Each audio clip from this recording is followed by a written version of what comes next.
Abun Debashmaya. The mountains of Galilee still hold this sound. This is how the Master's voice echoed across the slopes of the sacred land.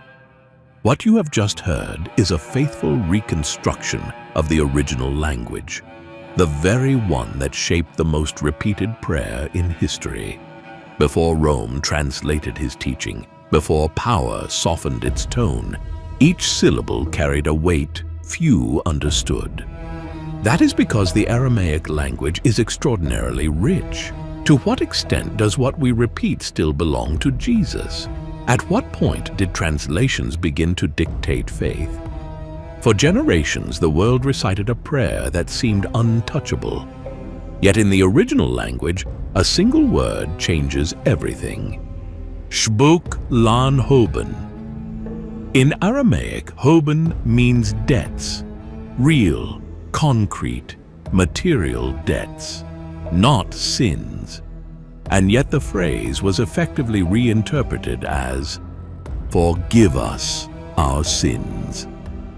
Why replace a meaning of justice with one of guilt? What were they trying to conceal by altering that word? These questions open a fissure in the most repeated prayer in history.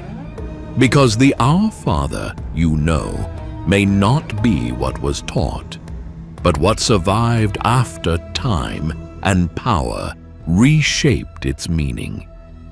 The original sound revealed more than a language.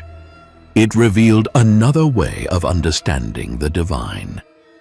When heard as it was first spoken, the text ceases to be a prayer and becomes a revelation. And, like everything that was once forgotten, it finds its echo again in the Valley of Redemption. Aramaic was not a dead language. It was the living speech of everyday life, spoken in markets, on the roads, and inside homes. Jesus grew up hearing it from childhood, shaping his voice through sounds that joined the concrete to the spiritual. Each word contained more than a single meaning. It carried a gesture, an emotion, a way of seeing the world. Translating this into Latin or Greek was not merely changing words. It was moving ideas between different worlds, linking the Aramaic spoken by Jesus around the year 0 to the languages that would later dominate Christianity and shape the church. Modern languages divide thought into parts: body, mind, spirit. Aramaic separated nothing. Everything was spoken as a single flow, where the divine and the human mixed without boundary. For this reason, every syllable in a phrase taught by Jesus carried something that translations would never fully reproduce. When Rome took on the task of recording the teaching, the intention was not only to preserve the idea, but also to standardize it. The language of the empire required juridical precision, not poetic ambiguity. The words of the Master, full of movement and sensation, were aligned to fit a logical framework. And in that effort to protect the text, part of its soul was silenced. The strength of Aramaic lies in experience. When Jesus spoke of Malkuth Adalaha, the kingdom of God, he was not referring to a distant territory.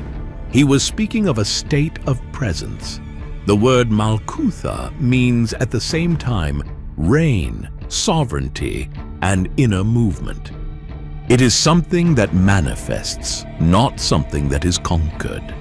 When translated simply as kingdom, the phrase gained a political outline and lost the spiritual breath the Master intended. This is the point at which translation ceases to be merely a bridge and becomes a filter. The Latin language reduced what was vision into a set of dogmas. What was path became doctrine. What was experience became instruction. And perhaps that is why, when we recite the Lord's Prayer, we feel solemnity, but not the impact the first voices felt. Aramaic is built on triconsonantal roots, 3 consonants that generate entire families of meaning. Changing a vowel alters the image, the time, the tone. For this reason, each word spoken by Jesus was a form of sound architecture. Meaning came not only from what was said, but from how it was said. When people heard it recited, they did not hear only a message. They felt a vibration that touched faith before reason. This difference is what makes the ancient text seem mysterious to the modern reader. Contemporary faith seeks instruction, but Aramaic faith sought correspondence. Prayer was not a request. It was an alignment between inner and outer reality, between the human being and the presence that sustained them. To translate this without losing part of its essence is impossible, and yet it must still be attempted. Because it is within this attempt, between the original sound and the words that replaced it, that the true meaning of the Lord's Prayer is hidden. The Lord's Prayer that has crossed the centuries is not the same one that echoed for the first time. The words are similar, but the structure has changed.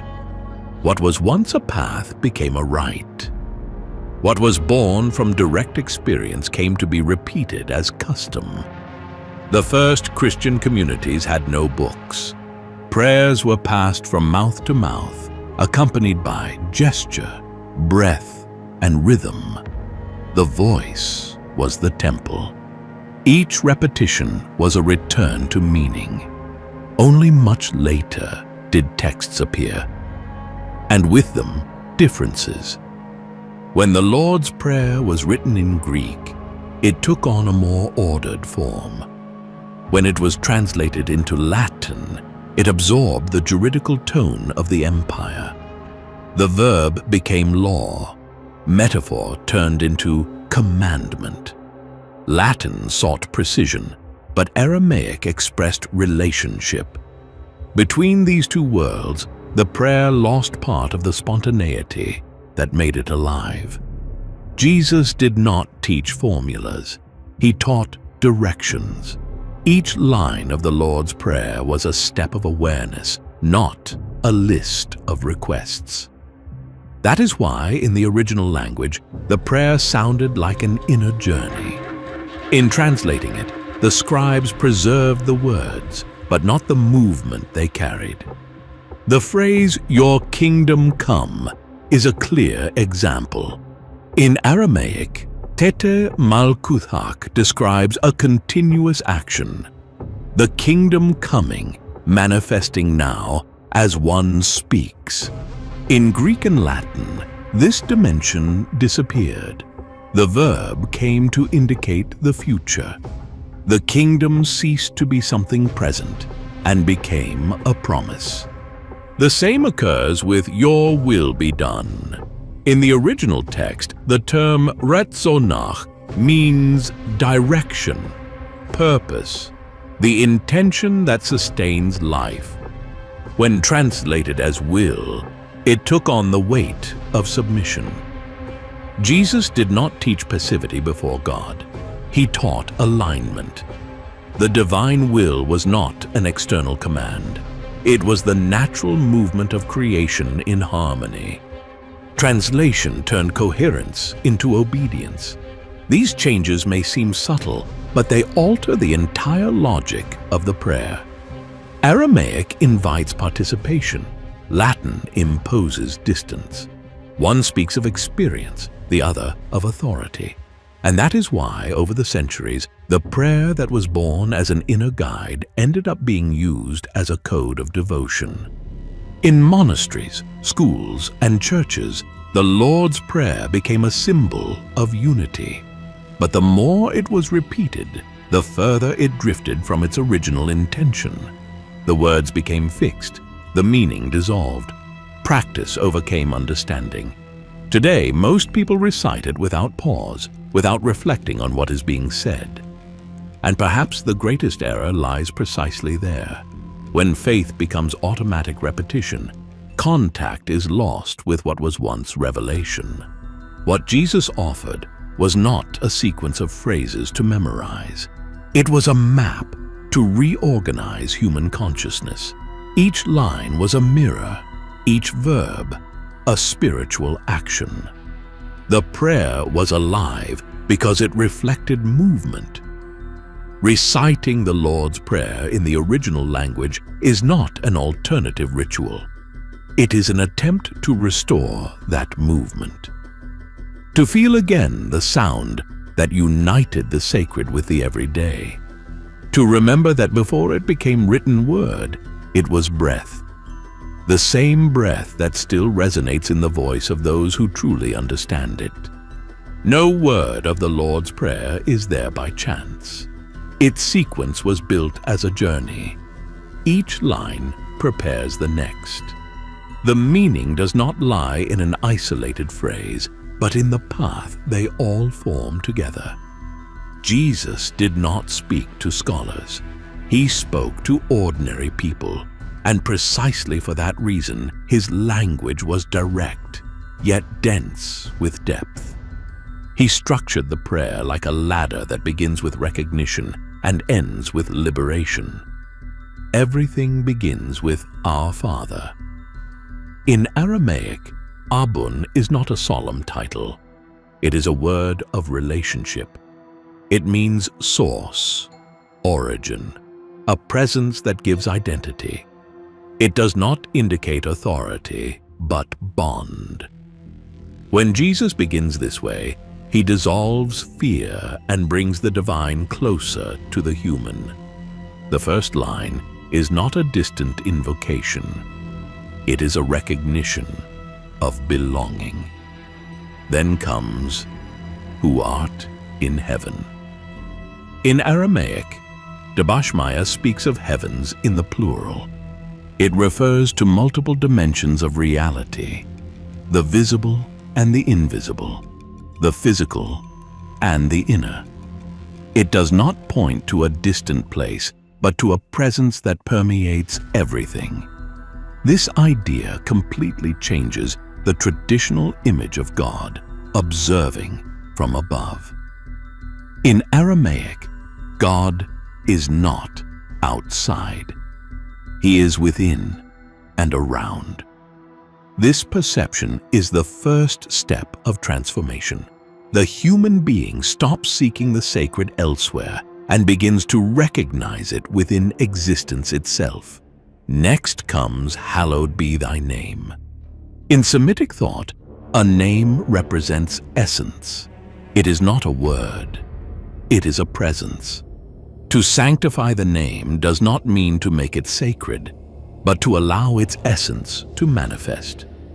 The prayer, therefore, does not begin by asking for anything. It begins by recognizing a reality. The sacred is everywhere, but it must be perceived. In the time of Jesus, this idea was revolutionary. The divine name was guarded with rigor, pronounced only by priests.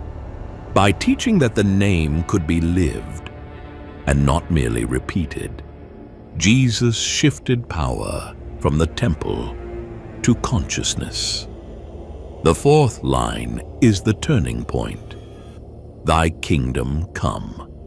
Here the text stops describing and begins to act. In Aramaic, the verb is dynamic.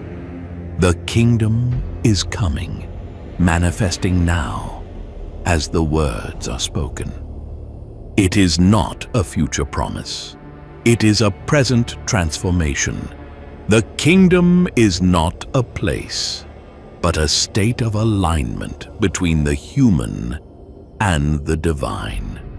That is why each time this phrase is spoken with understanding, something moves. It does not ask for a future event, but invites an inner disposition. The kingdom comes when life aligns with justice, compassion, and truth. Soon after comes "Thy will be done, on earth as it is in heaven." In the original language, recite is not an imposed will, but the natural direction of life.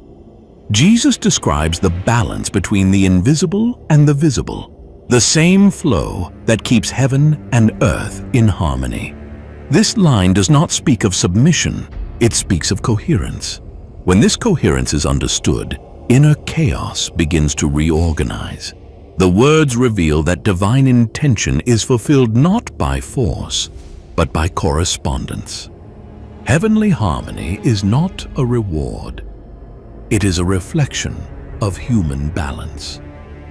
These first 5 parts form the first movement of the prayer: recognition, presence, manifestation, transformation, and harmony.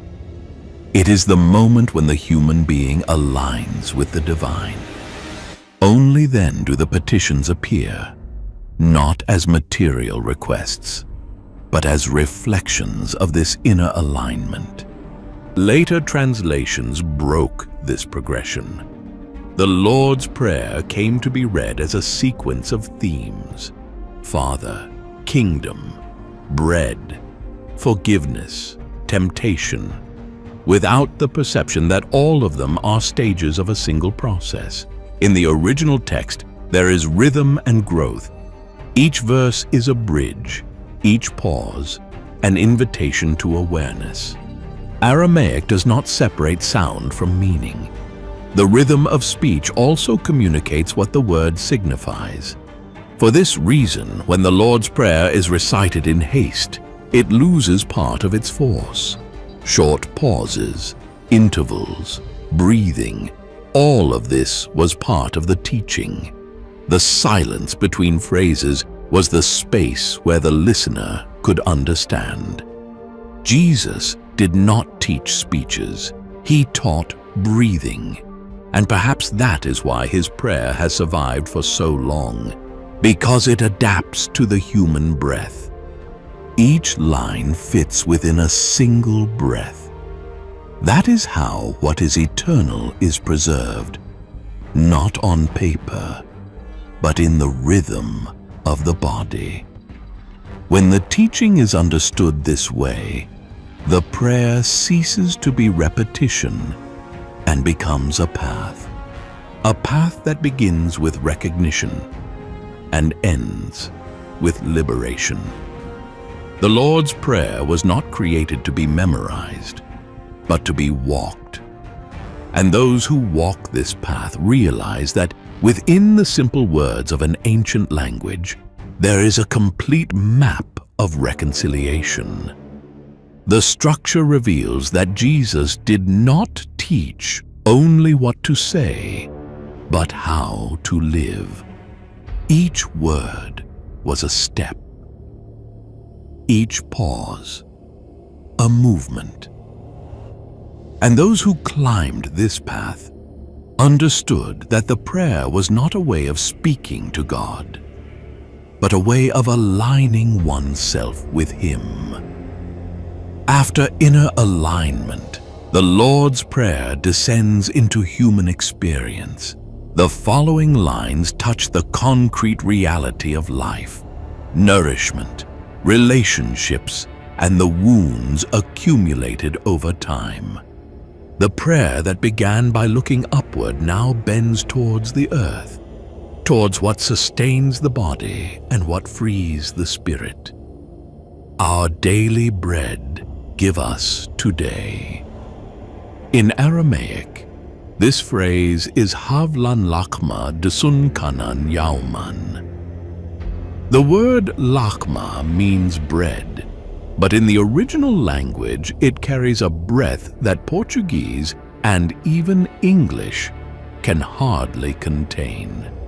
It points to sustenance, nourishment, that which keeps life in balance.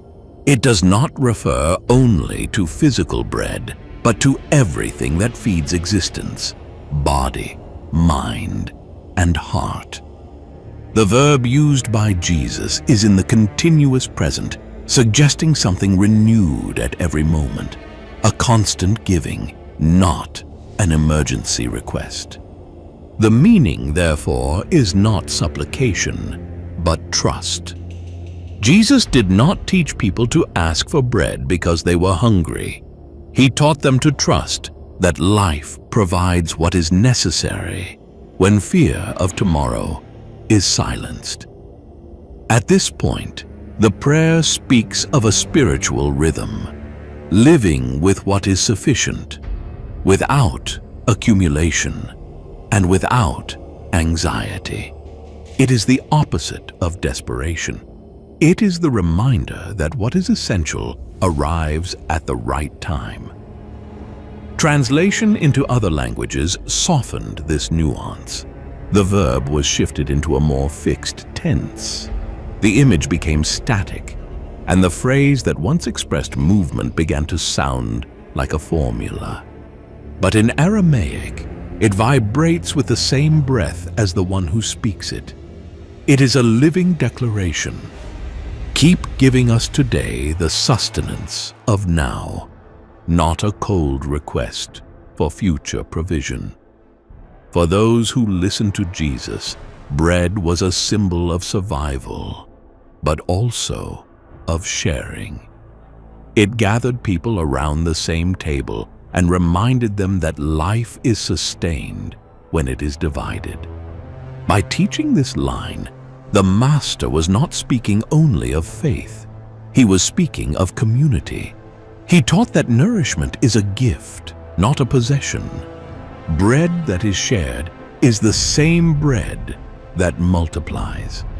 Soon after, the prayer takes another step and enters deeper ground, the realm of human relationships and the wounds they leave behind. Forgive us our debts, as we forgive our debtors. In Aramaic, shbuk lan hoben. The word hoben comes from hab, meaning to owe, to be bound to something, to carry an obligation. It designates not a sin, but a real debt, a concrete lack, often material. When Jesus spoke these words, he addressed a people crushed by taxes and obligations imposed by Rome through local collectors. The teaching was spiritual, but also social, a liberation from invisible chains that had turned life into a burden. In that context, forgiving a debt was not a symbolic gesture, it was an act of rupture. It meant breaking the cycle of oppression. Each time someone forgave a debtor, they restored the balance that the economic system had destroyed. Forgiveness freed both sides, the one who owed and the one who demanded. It was justice restored through compassion. Over time, Hoban was translated as sins. The idea of guilt replaced the idea of imbalance. The focus shifted from human relationships to the interior of the conscience. Forgiveness ceased to free the other and began to soothe the self.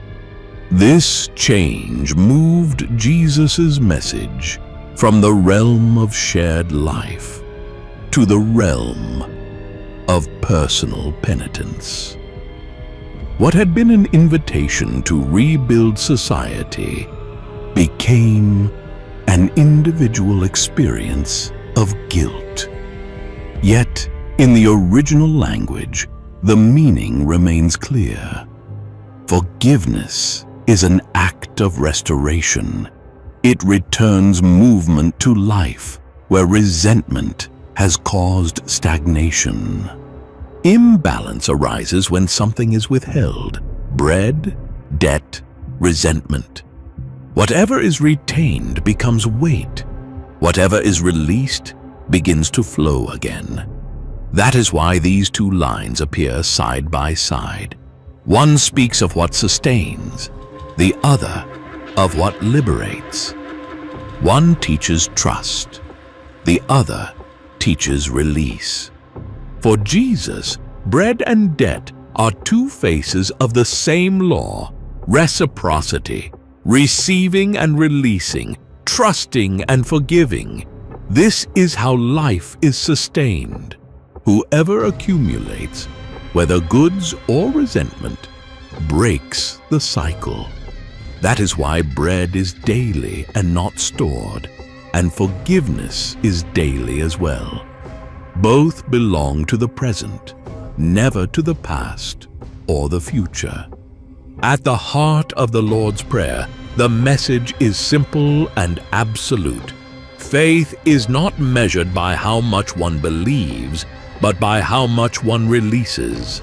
The bread that is asked for is the same bread that is shared. The debt that is forgiven is the same debt that dissolves in the awareness of those who understand that nothing truly belongs to them. The Master was not speaking of morality. He was speaking of flow. When flow is interrupted, the world falls ill. And healing begins when someone, in repeating these words, finally understands what they are truly saying. The final words of the Lord's Prayer complete the circle that began with the recognition of origin. After speaking of bread and forgiveness, Jesus leads the prayer to the most delicate point of human existence, the passage through trial. This is the moment when faith ceases to be a concept and becomes resistance. Lead us not into temptation. In Aramaic, the expression is wulatalan nisyuna. The word nisyuna comes from the root nasa, meaning to test, to try, to examine the consistency of something.